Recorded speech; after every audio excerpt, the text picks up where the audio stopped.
Philosophy में आगे बढ़ने की कोशिश करेंगे कि किस तरह से काम करना चाहिए ताकि हमारे काम आसान हो जाएं। मैंने आप लोगों को बोला था कि आप ब्रांचिंग वाला फॉर्मूला भी लगा सकते हो अगर आपसे सर्कुलर ना बने। वही चीज़ है। मैंने आपको आईडीसी का टाउन एंड कंट्री प्लानिंग बता दिया था। मैंने फिर आप लोगों को एक और पार्ट लिया था। कौन सा लिया था कुछ बता सकते हो? इकोनॉमिक लाइफ ले ली थी मैंने। अब मैं आपको एक और चीज़ बता रहा हूँ, आप सर्कल में ना बनाएं, आप उसको ब्लो आउट में बनाएं। आप समझिएगा, इसको बड़े आराम से समझ में आएगा। आर्ट एंड कल्चर के ऊपर क्वेश्चन आ सकता है आपको। तो आप क्या करेंगे, सबसे पहले जो सेंट्रल थीम होती है उसको आप लिखा करें। आर्ट कल्चर आईवीसी, ये लिख दिया। अब इसको एक शब्द में डिफाइन करने की कोशिश कीजिए कि क्या है। यहाँ पर एक शब्द हमें मिलता है यूटिलिटेरियन। अर्थ क्या हो गया? ये काम करने वाला था, इसमें डेकोरेटिव एस्पेक्ट इतना ज़्यादा नहीं था। आर्ट एंड कल्चर या सोशल वो एस्पेक्ट कल्चर जैसे आता है तो इसके अंदर रिलीजन शामिल हो जाता है ना। इसमें बहुत सारी चीज़ें आएंगी कि क्या क्या हम आर्ट फॉर्म में ले सकते हैं, जो कॉमन क्वेश्चन है, क्योंकि यही चीज़ें हैं जो आपको मिली हैं। मिली हैं का मतलब है ये एविडेंसेस हैं। कहाँ से मिलता है? कौन सा एविडेंस है? Archaeological, archaeo, ARCHAEO logical. अब ये जो आर्कियोलॉजिकल एविडेंसेस हैं ये कहाँ कहाँ क्या क्या मिलती हैं और क्या क्या डिपिक्ट करती है, इसी से सोशल भी बनता है। ये सारा इंट्रिकेटली जुड़ा हुआ है। तो सबसे पहली चीज जो सबसे ज्यादा मिली है वो आपको है सील्स। तो आप सबसे पहले शब्द लिख देंगे सील्स मिली भैया। या वो आपसे सवाल पूछ लें कि सिर्फ एविडेंसेस बताइए क्या है, तो क्या आपके पास वो एविडेंसेस हैं? तो सील्स अगर हम बात करते हैं तो किस तरह की सील थी, कौन कौन सी थी? मैंने इस चीज के ऊपर बोला था कि अलग अलग तरह की सीलें मिली हैं। सबसे पहले बर्न्ड क्ले, यानी मिट्टी की बनाई और उसे पका दिया, बर्न्ड क्ले। और दूसरी है स्टेटाइट, ये सबसे ज़्यादा है, ये सबसे ज़्यादा है। तो यहाँ आप लिख दोगे मैक्स। सिर्फ कीवर्ड्स को प्लॉट करना शुरू करो। इसके बाद में हमको दूसरी मिलती है एम्यूलेट्स। एम्यूलेट्स, एम्यूलेट का मतलब होता है तावीज़ टाइप की। तावीज़ टाइप की सील वो सील थी जिसके अंदर पीछे एक छेद है। और कई सीलें ऐसी हैं जिसके अंदर निगेटिव और पॉजिटिव दोनों हैं, यानी एक तरफ से दबाओगे और दूसरी सील लगाओगे तो उभर कर आएगी, यानी दोनों अगर फिट हो जाए एक दूसरे में, ऐसी सीलें भी हैं। ये जो एम्यूलेट्स हैं इसके अंदर जनरली फैमिली सिंबल्स हैं, ये कहा जाता है। सिंबल्स होते हैं, हो सकता है ये भी उसी पर्पस के लिए यूज़ की जाती हो, बट उसके अंदर भी हमें मिलता है। देन सील्स हमारी दो दूसरी टाइप की हैं, एक स्क्वायर है और एक रेक्टेंगुलर है।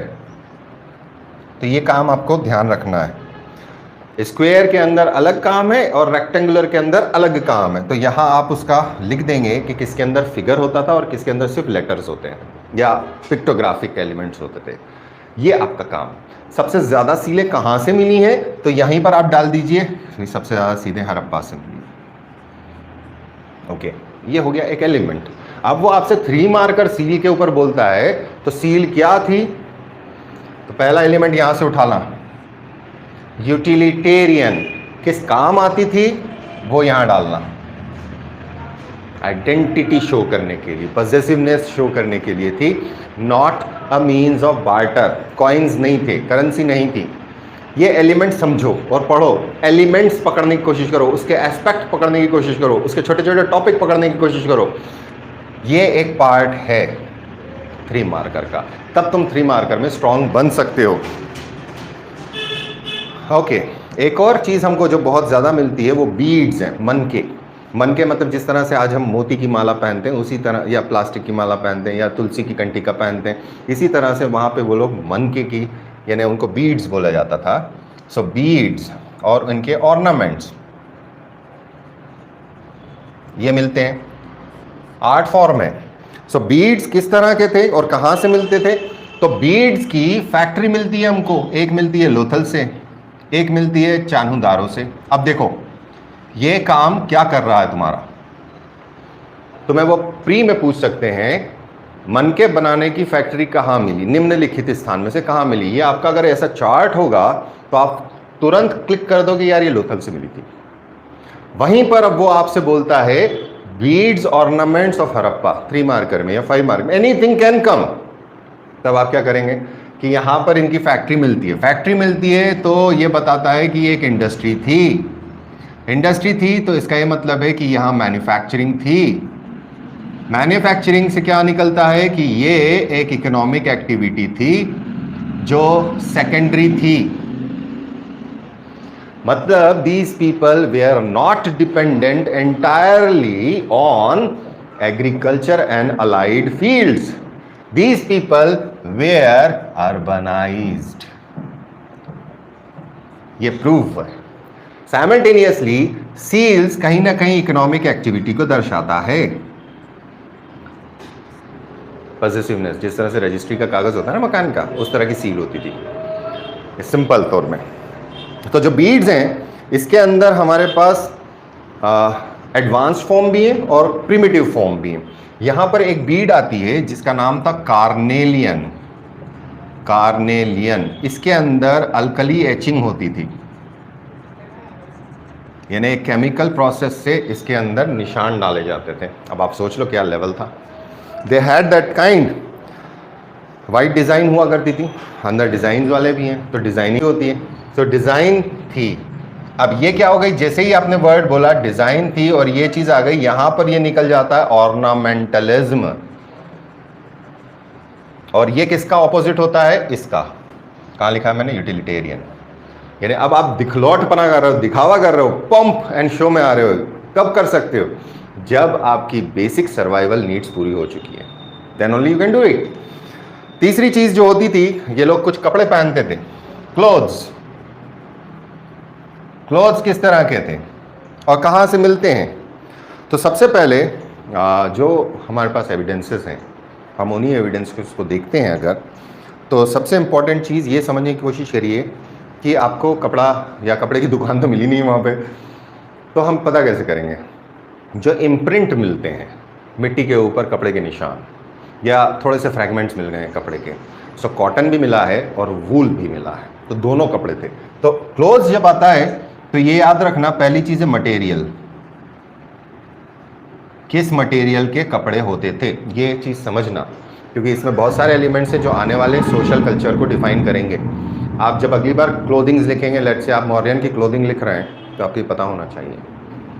तो मटेरियल में आपके पास कॉटन था, आपके पास वूल था, ऊन, ये तो हो गया, कॉटन उगाया, वूल जानवरों से निकाल लिया। अगली चीज कि ये लोग किस प्रकार के कपड़े पहनते थे, तो वो कैसे पता चलेगा। तो हम क्या देखते हैं कि इनकी जो मूर्ति मिली है, इनकी जो फिगर्स मिली हैं, उनके ऊपर क्या कपड़ा है, तो हमको ये कंफर्म हो जाता है कि जो टाइप था, टाइप क्या था, सिंगल क्लॉथ था, जो धोती के तौर के ऊपर सब पहनते थे, पुरुष भी पहनते थे, महिलाएं भी पहनती थे, और एक शॉल जैसी चीज ऊपर डालते थे। सो दो टाइप्स तो हमको मिल जाते हैं, lower body and upper body. Upper body ये एक शॉल टाइप की चीज है, अपर गारमेंट। इसके अलावा क्या था, तो एक जगह पर हमको कुछ महिलाओं के सर के ऊपर एक ऑर्नामेंटल टाइप की चीज दिखी है, फैन शेप की। तो ये ऑर्नामेंटल भी हो सकता है और क्लोथिंग में भी आ सकता है, दोनों में आ सकता है। तो ये fan shaped head dress women, ये यूनिक एस्पेक्ट है। सर के ऊपर वो मुर्गे की कलगी लगा के या पीकॉक की कलगी लगा के घूमते थे। ओके, अब क्या होता है, आपको पता कहाँ से चलता है, हमें पता भी तो होना चाहिए एविडेंस क्या है। सो एविडेंस के तौर के ऊपर आप यहां लिखेंगे कि steatite image of priest, image of idol है वो, एक्चुअली स्कल्पचर है, प्रीस्ट और डांसर, एक डांसर गर्ल है, डांसिंग गर्ल है वो, ये इनसे पता चलता है। तो आपको मटेरियल डालना है, टाइप डालना है और एविडेंस डालना है। तो ये एलिमेंट अगर आप लिखने की कोशिश करेंगे, इसको आप वर्ड्स में भी लिख सकते हैं। कहाँ से मिला? हड़प्पा से मिला, मोहनजोदड़ो से मिला, चाणूद्वारा से, भोपाल से मिला, जबलपुर से मिला, ग्वालियर से मिला, रीवा से मिला, सतना से मिला, दमोह से मिला, कहाँ से मिला? वो डालेंगे। किस मटेरियल का बना हुआ है वो डालेंगे। जैसे ही आप मौर्यन में एंटर करते हैं, इवन आप वैदिक में, जब लेटर वैदिक में आते हैं, तो सिल्क मिलना चालू हो जाएगा आपको। महाजनपद के अंदर सिल्क कहाँ से आ गया? कंसेप्ट है। सो धीरे धीरे चीज़ों को समझने की कोशिश करेंगे तो आप बड़े आराम से इसका सोशल बना सकते हैं, खास टाइप के वो पार्ट जो कल्चर में से आता है, आर्ट एंड कल्चर में से आता है। देन आपको स्टेचूज मिलते हैं। जैसे ये तो एक हो गया ना, अब यहाँ लिख देता हूँ स्टेचूज या स्टेचुएट्स, स्टेचूज। तो जितने आपको जहाँ जहाँ मिले हैं वो आप लिख देंगे। जैसे एक स्टेटाइट स्टेचू जो ऊपर दिल्ली के म्यूजियम में रखा हुआ है, तो स्टेटाइट का स्टेचू है, स्टेटाइट। उसको प्रीस्ट कहते हैं, डोमिनेंट है। उसने एक अपर शॉल ऐसे साइड में डाला हुआ है, ऊपर बॉडी अपर टॉर्सो है, बाल अच्छे से कंघा किए हुए हैं। हेयर पिन यूज़ करते थे, ये मैं भूल गया हूँ यहाँ। ऑर्नामेंट्स में ये सब लोग हेयर पिन यूज़ करते थे और नेकलेस यूज़ करते थे। ये सारी चीज़ें आप डालोगे। और जहाँ जहाँ उस बंदे के दिखता है कि एमुलेट, कि आर्मलेट यहाँ पहने हुए, बैंगल पहनी हुई है, ये सारी चीज़ें आप डालोगे। तो ऑर्नामेंट्स के अंदर इसको कंप्लीट करना है कि क्या क्या मिला है। इससे कंसेप्ट क्लियर हो जाएगा कि प्री में अगर पूछेगा क्या नहीं मिला है, हो गया, क्या मिला है, हो गया। तो एक ही लेआउट के अंदर तुम्हारा 3 मार्क का भी तैयार होता है फैक्चुअल, और उसी के अंदर तुम्हारा प्री का डोमिनेंस भी तैयार होता है कि मुझसे यहाँ गलती नहीं होगी। सिंपल है। अगर आप ढंग से करने की कोशिश करोगे तो बड़े आराम से होगा। पहली चीज़ होती है आपको समझ में आ जाता है, आप समझ चुके हो कि हड़प्पा क्या क्या है, लेकिन उसके फैक्ट्स कलेक्टेड नहीं होते। फैक्ट्स को असिमिलेट करिए, एक जगह इकट्ठा कीजिए। अब ब्रांच अगर आप देखेंगे वो 5 नंबर में बोलेगा हड़प्पा कालीन कपड़ों की व्याख्या करें, किस प्रकार के कपड़े पहनते थे। आपको मालूम है हड़प्पा क्या है? पहली 2 लाइनें तो वो चली गई, अंत चला गया, बीच का जो पार्ट है वही है आपके पास, उसी के अंदर आपको सब डिफाइन करना है। तो इन्हीं के वर्ड्स का इस्तेमाल करना है क्लासिफिकेशन यूज़ करते हुए। एक लाइन के अंदर एक वर्ड खोलते जाओ या डायग्राम बना दो, जो तुम्हें करना है एनीवे उसको कर सकते हो। ओके, स्टैचू के अंदर हो गया आपका। साथ ही साथ में जो स्टैचू है उसके अंदर यहाँ पर भी आएगी चीज़ की मटेरियल क्या है। तो मटेरियल के अंदर आपको क्लासिफाई करना पड़ेगा कि टेराकोटा का है, टेराकोटा का मतलब होता है मिट्टी, या ब्रॉन्ज का है, या स्टेटाइट का है, किसका है, और इसमें से क्या मिला, इसमें से क्या मिला, इसमें से क्या मिला। जब आप ये डाल दोगे, जैसे स्टेटाइट का मैंने यहां लिखा बियर्डेड प्रीस्ट, बियर्डेड प्रीस्ट, अब आप वहीं पे लिखो कि कहां से मिला। तो ये आपको कंप्रीहेंसिव प्रिपरेशन करा देता है प्री की, कि यहां पर अगर मैंने बियर्डेड प्रीस्ट डाला है और ये यहां पूछा है तो वो आपसे ये सवाल पूछ सकता है कि प्रीस्ट की मूर्ति कहां से मिली है। ये छोटे छोटे एस्पेक्ट्स हैं जिनका ध्यान रखिए। ये सवाल प्री को भी कवर करते हैं और ये सवाल मेंस में भी कवर करते हैं। ओके, ठीक है। फिर जैसे सील्स हैं, मेरे नोट्स देखना आप, जो मैंने नोट्स भेजे हैं उसके अंदर सील्स के बारे में, पशुपति की सील कहाँ से मिली है और उसके अंदर क्या क्या फिगर है, फिगर में इमेजेस क्या हैं, उसको बहुत अच्छे से पढ़िए और उनसे वो फैक्ट्स निकाल के इस तरह से ब्लो आउट बनाने की कोशिश कीजिए। देन टूल्स मिलते हैं हमको। टूल्स कौन से हैं? टूल्स एंड वेपन्स, ये कौन से मिलते हैं? ये लोग हथियार यूज़ करते थे, हाँ ये लोग हथियार यूज़ करा करते थे, लेकिन किस तरह के हथियार थे? ये लड़ाई के हथियार नहीं थे। तो आपको सोर्ड मिलती है, तो बोले सोर्ड मिल रही है तो लड़ाई करना ज़रूरी नहीं कि लड़ाई करें। एरोज एंड बोज मिलते हैं, शिकार के लिए भी हो सकते हैं। ये चीज़ समझिएगा, ये पैरामीटर्स इंटरलिंकिंग पैरामीटर्स हैं कि कौन सी चीज़ कहाँ होती है। फार्मिंग इम्प्लीमेंट्स मिलते हैं, आयरन नहीं होता तो यहाँ पे भी मटेरियल आएगा। फार्मिंग इम्प्लीमेंट्स मिले हैं आपको, यानी खेती किसानी से जुड़े हुए जो चीज़ें होती हैं वो मिलती हैं, और किस मटेरियल की हैं ये इंपॉर्टेंट है, और कहाँ से मिली हैं, वेयर। पढ़ो और लेआउट लो और समझो, और इसको जो पुराने क्वेश्चंस आए हुए हैं उनसे 3 मार्कर लिखना चालू कर दो और मुझे भेजना चालू कर दो। अब एक और इम्पॉर्टेंट है कि इनका रिलीजन क्या था।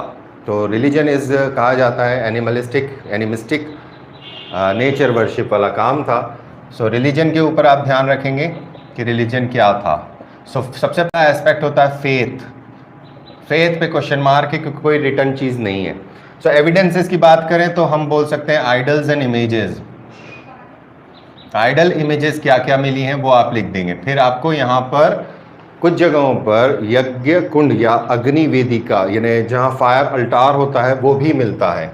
सो फायर अल्टार ये मिलेगा। आइडल्स में आपको सील्स में मिलती है, पशुपति की सील है, प्रोटो शिवा इसको बोलते हैं। प्रोटो इसलिए बोलते हैं कि हमें कंफर्म नहीं है कि ये है या नहीं है।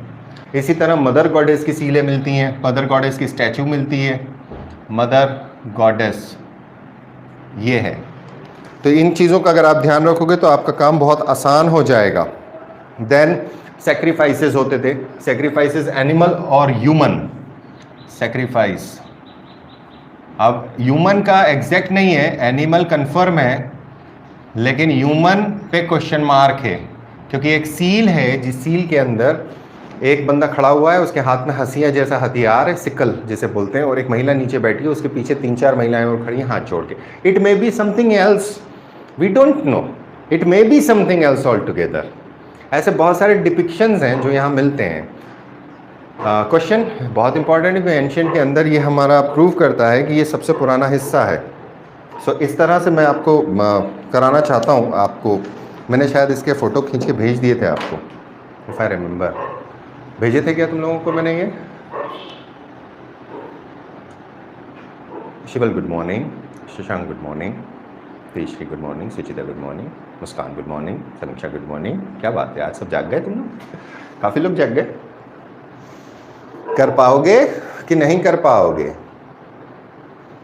ठीक है, मैं आपको एक टेस्ट बना के दूंगा, आज आप अपलोड करेंगे। अब ये चीज़ समझिए, ये आपको आता है, पबैड आपको नहीं आता है, उसको समझना है, उसको पढ़ना है। ये आता है, इसको करना है।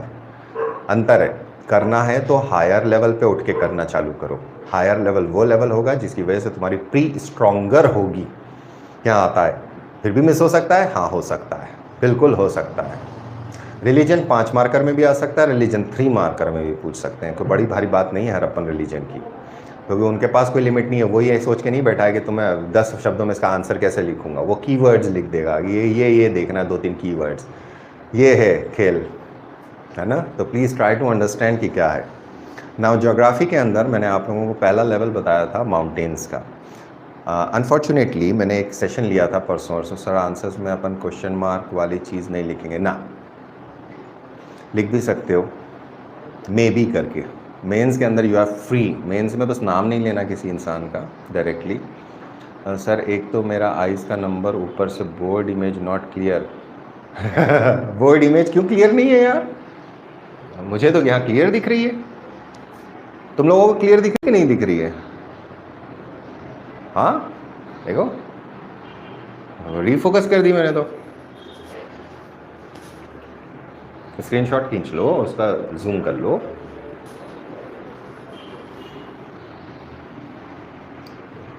ओके, उसको हो सकता है प्रॉब्लम, इट में हैपन, कोई दिक्कत नहीं है।